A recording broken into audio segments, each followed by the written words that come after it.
हरे कृष्णा। आप सभी के दिन शुभ और मंगल हो। द्वादशी के दिन तुलसी माता की कथा पढ़ी अथवा सुनी जाती है और बहुत ही बड़ा महत्व है। इसके साथ ही एकादशी व्रत का पुनः फल मिलती है और आपको बता दे पापों से नष्ट होती है। यह कथा भगवान विष्णु और माता तुलसी की कृपा दिलाती है और घर में सुख शांति समृद्धि आती है। तो आइए यदि आप सभी 10 जुलाई शुक्रवार को एकादशी व्रत उपवास रखे हैं तो आपको पारण का शुभ समय बताते हैं। पारण 11 जुलाई शनिवार को होगा। पारण का शुभ समय दोपहर 1:50 से शाम 4:36 पर होगी, जिस अवधि में 2 घंटे 46 मिनट रहेगी। वैष्णव जन जिन्हें 11 जुलाई शनिवार को एकादशी व्रत रखे हैं वे अपने पारण 12 जुलाई रविवार को करेंगे।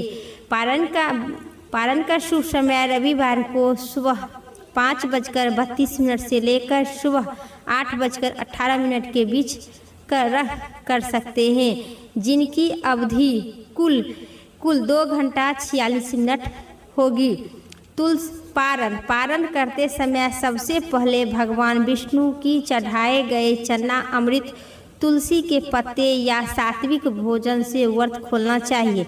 पारण करने से पहले किसी भी ब्राह्मण या जरूरतमंदों व्यक्तियों के सीधे का दान करना चाहिए, उन्हें भोजन करवाना चाहिए, तब आपको पारण करना चाहिए। पारण में आप सात्विक भोजन करें, जैसे कि फल का जूस, चाय, शरबत या अन्य में भी आप चावल, दाल, सब्जी, लहसुन, प्याज छोड़कर आप सब चीज़ खा सकते हैं।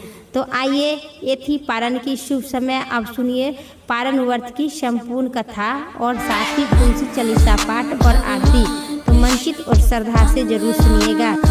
प्राचीन काल में संत सतानंद मुनि नाम का एक महाज्ञानी ब्राह्मण रहा करते थे। उनके आश्रय में कई कठोर व्रत का पालन करने वाले शिष्य रहा करते थे।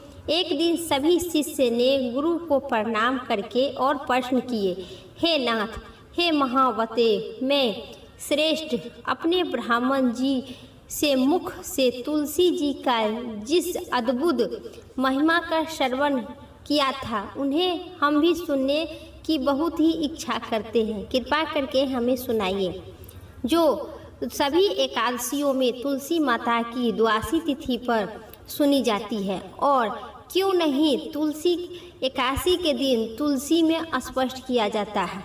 इसी पर ब्राह्मण कहे कि सतानंद ब्राह्मण ने कहे कि हे शिष्य, एकादशी के दिन तुलसी महारानी निर्जला व्रत रखते हैं और द्वादशी के दिन उन्हें निर्जला, इसीलिए एकादशी के दिन एकादशी को स्पष्ट तुलसी को नहीं किया जाता है। सतानंद मुनि ने अपने शिष्य को बताया कि तुलसी का नाम लेने मात्र से द्वादशी को भगवान प्रसन्न हो जाते हैं और भक्तों को सभी पाप नष्ट होते हैं।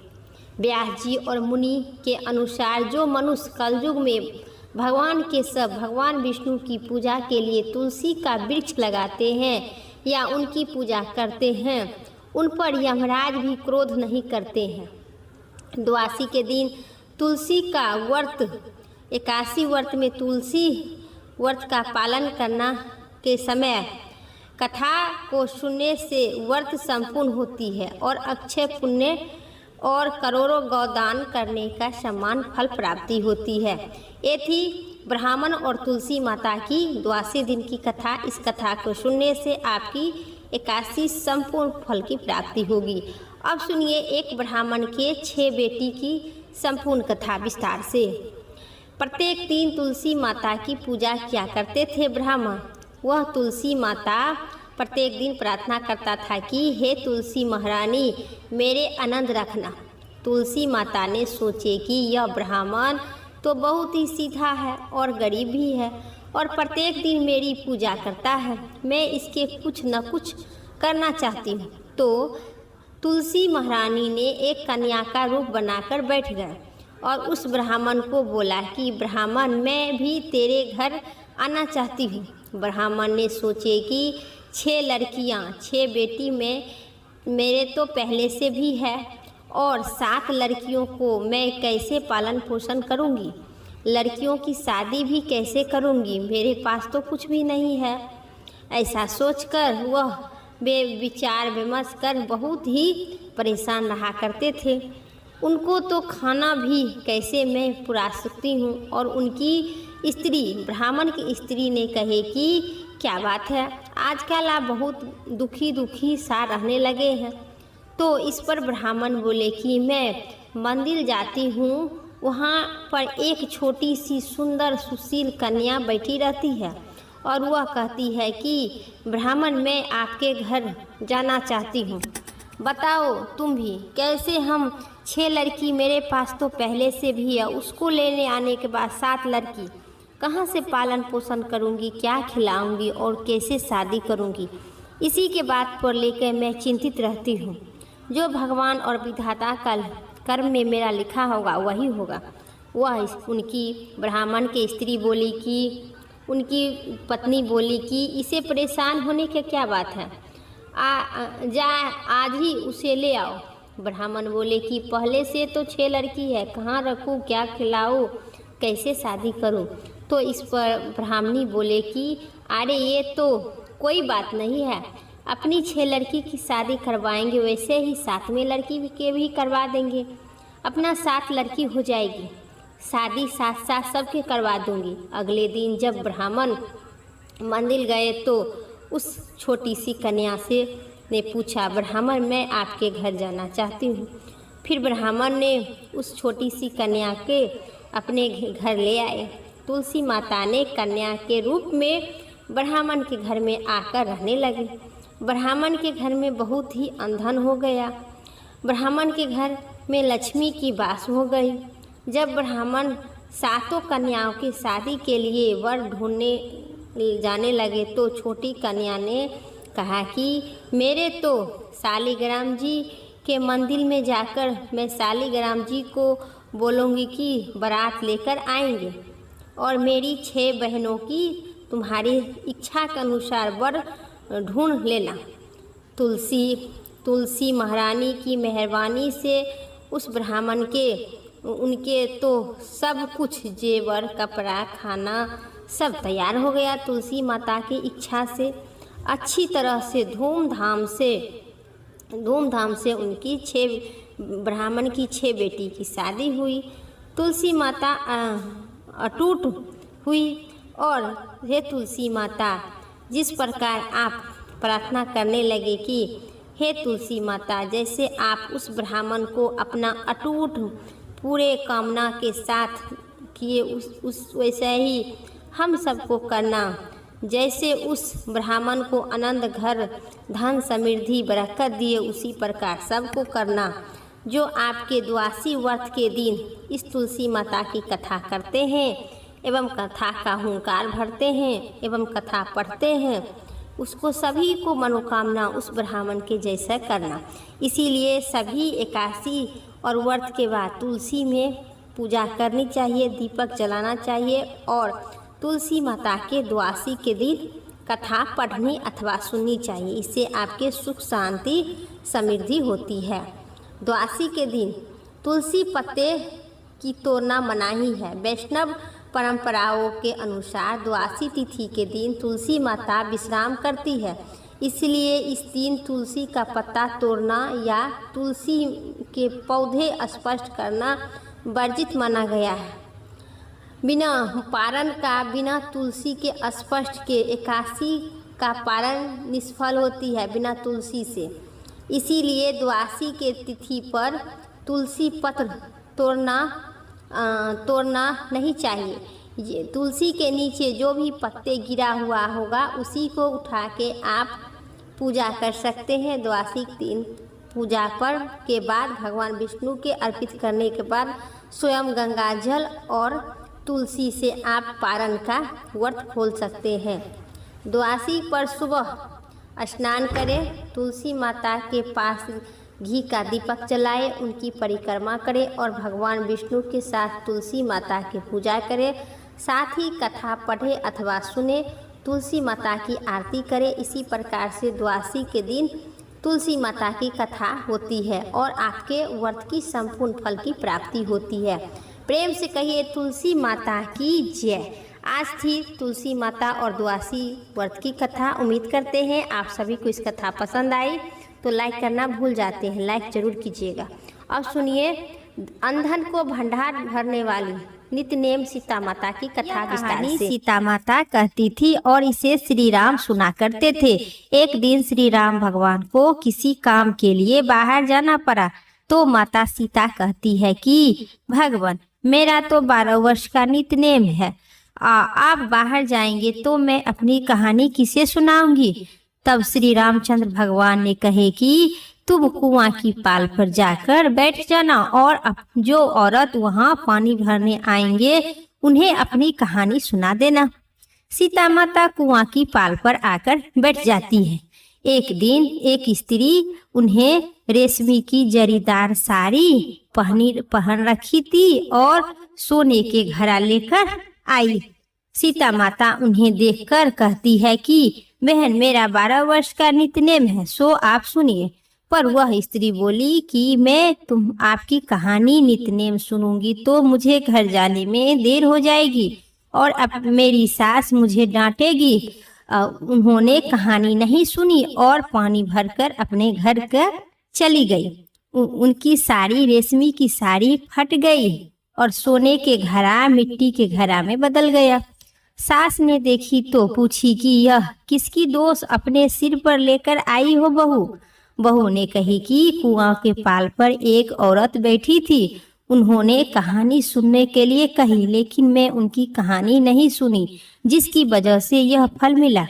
बहू की बात सुनकर अगले दिन वही साड़ी और घड़ा लेकर सास ने कुआं की पाल पर आई। सास को वही माता सीता बैठी मिली, तो माता सीता ने कहती है कि बहन मेरी कहानी सुन लीजिए। सास बोली कि एक बार तो छोड़िए, आपका कहानी मैं 4 बार सुनूंगी। सीता माता ने खुश होकर बोली ठीक है बहन, हम अपनी कहानी नित्य नेम के शुरू करते हैं और आप सुनिए। ध्यान पूर्वक मन चित से इस कहानी को सुनने से जो भी इच्छा होगी आपको सभी परिपूर्ण हो जाएगी। तो वह सास बोली ठीक है बहन, अपनी कहानी शुरू करो। फिर सीता माता कहानी शुरू किए।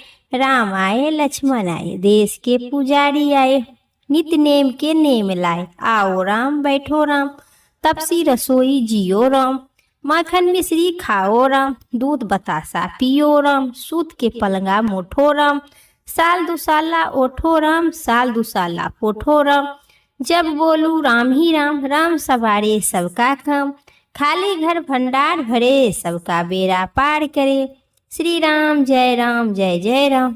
सास बोली कि बहन कहानी तो बहुत अच्छी लगी। कहानी सुनकर सास घर चली आई और उनकी साड़ी फिर से रेशम जरी में बन गई, मिट्टी के घड़ा फिर से सोने के घड़ा में बदल गया। बहू कहने लगी कि सासू माँ आपने ये सब कैसे किए। सास ने कही कि बहू तू दोष लगाकर आई थी और मैं दोष उतार कर आई हूँ। बहू ने फिर पूछी कि कुआं के पाल वाली स्त्री कौन थी। सास बोली कि वे सीता माता थी, वे पुराने से नया कर देती है, खाली घर में भंडार भर देती है, वह घर में लक्ष्मी के वास कर देती है, आदमी की जो भी इच्छा होती है वह परिपूर्ण कर देती है। बहू बोली कि ऐसी कहानी तो मुझे भी सुना दो। सास बोली कि ठीक है, मैं भी कहूँगी कहानी और तुम भी सुना करना। सास ने कहानी शुरू की। राम आए लक्ष्मण आए, देश के पुजारी आए, नित्य नेम के नेम लाए, आओ राम बैठो राम, तपसी रसोई जियो राम, माखन मिश्री खाओ राम, दूध बतासा पियो राम, सूत के पलंगा मोठो राम, साल दुसाला पोठो राम, साल दुसाला ओठो राम, जब बोलू राम ही राम, राम सवारे सबका काम, खाली घर भंडार भरे, सबका बेड़ा पार करे, श्री राम जय श्री राम जय श्री राम। बहू बोली माँ जी कहानी तो बहुत अच्छी लगी। यह कहानी सुनकर सास बहू बहुत खुश हुई। अब सास बहू ने विचार किए कि हम दोनों सास बहू रोज दिन यही कहानी शुरू करेंगे। वह कब? तो सुबह सुबह सास बोली कि मैं प्रातः काल सुबह मैं इस कहानी को हम दोनों सुना करेंगे। सास बोली ने कहानी ठीक है, कहानी हम रोज कहेंगे। फिर सास बहू सब दोनों सास बहू रोज सवेरे उठा करती थी, नहा धोकर और पूजा करने के बाद नित्य नेम की सीता माता की कहानी कहती थी। एक दिन उन्होंने यहाँ पर एक पड़ोसन स्त्री आई और बोली कि बहन जरा सा आँच देना। तो वह बोली कि आँच अभी तक हमने नहीं लगाई है। पड़ोसन ने कही कि तुम सुबह 4 बजे उठकर क्या करती हो? उन्होंने कहा कि सुबह उठकर हम दोनों नहा धोकर पूजा पाठ करने के बाद फिर सीता माता का नित्य नेम की कहानी कहते हैं। पड़ोसन ने उनकी बात सुनकर फिर कही, सीता माता की कहानी कहने से तुम्हें क्या मिला? वे बोली कि इनकी कहानी सुनने से घर में भंडार भर जाते हैं, सारे काम सिद्ध हो जाते हैं, मन में जो भी इच्छा होती है सीता माता की कृपा से परिपूर्ण होती है। पड़ोसन कहती है कि ठीक है बहन, ऐसी कहानी बहन हमें भी सुना दो, मुझे भी सुना दो। फिर वह बोली ठीक है, तुम भी ये कहानी सुन ही लो। फिर कहानी शुरुआत किए। राम आए, लक्ष्मण आए, देश के पुजारी आए, नित्य नेम की नेम लाए, आओ राम बैठो राम, तब सी रसोई जियो राम। यह कहानी सुनने के बाद पड़ोसन ने कही कि ये कहानी तो बहुत अच्छी लगी मुझे भी। अब वह पड़ोसन भी नित्य नेम सीता माता की कहानी कहने लगी। कहानी कहने से पूरे गांव, पूरे मोहल्ले, पूरे माता सीता की कहानी शुरुआत हो गई। इस कहानी कहने से सीता माता ने पड़ोसन को भी भंडार भर दिए। अब तो पूरे मोहल्ले में नित्य नेम की कथा चल पड़ी। हर किसी की मनोकामना सीता मैया पूर्ण की। हे सीता माता, जैसे उस पड़ोसन और उस सास बहू को भंडार भरे वैसे ही आप सबको भंडार भरना, हमारे भी भरना, कहानी सुनने वाले को भरना और कहानी का हुंकार भरने वाले के भरना। प्रेम से कहिए सीता मैया की जय। और सुनिए तुलसी चालीसा। श्री तुलसी महारानी करु विनय सिर नाय, जो मम हो संकट विकट दीजिए मां नासाय। नमो नमो तुलसी महारानी, महिमा अंतिम न जाए बखानी। दियो विष्णु को तुम सम्माना, जग में छाए सुमरन महाना। प्रिय विष्णु प्रिय जय जति भवानी, तिहु लोग की सुख बखानी। भागवत पूजा करे जो कोई, बिना तुम्हारे सफल न होई। जिन घर तब नहीं होए निवासा, उस पर करिहु विष्णु नहीं वासा। करे सदा जो तब निज सुमरन, ते ही के काज होए सब पूरन। कार्तिक मास महात्म तुम्हारा, ताके जानत सब संसारा। तब पूजन जो करे कुमारी, पाओ सुंदर बर सुकुमारी। करे जो पूजा नित्य प्रत्येक दिन नारी, सुख संपत्ति होए सुख खारी। वृद्धा नारी करे जो पूजन, मिले भक्ति होवे पुलकित मन। श्रद्धा से पूजे जो कोई, भय निधि से तार जाबे होई। तुलसी महारानी कथा भागवत ज्ञात करवाए, तुम बिना नहीं सफलता न पाए। छाए तब प्रताप जग भारी, ध्यावत तुम ही सफल चितधारी। तुम ही माता यंत्र तंत्र में, सकल काज सीधे हो क्षण में। औषधि रूप आप हो माता, सब जग में तब यश विख्याता। देव ऋषि मुनि आप तपधारी, करत सदा तब जयकारी। वेद पुराण तब यश गावे, महिमा अगम अपार नहीं पावे। नमो नमो जय सुखकारिणी, नमो नमो जय दुख निवारिणी। नमो नमो सुख संपत्ति देनी, नमो नमो घट घाट छैनी। नमो नमो भक्तन दुख हरिणी, नमो नमो दुष्टन मद छेदिनी, नमो नमो भव पार उतारिणी, नमो नमो परलोक सुधारिणी, नमो नमो निज भक्त उबारिणी, नमो नमो जन काज सवारिणी, नमो नमो जय कुमति न सावानी, नमो नमो सब सुख उपजानी, जति जयति जय तुलसी माई, धाओ तुमको शिष नवाई, निज जन जानी मोहि आपनाओ, बिगड़े काज आप बनाओ, करो विनय में मात तुम्हारी, पूजन आस करहु हमारी, शरण चरण कर जोड़ी मनाओ,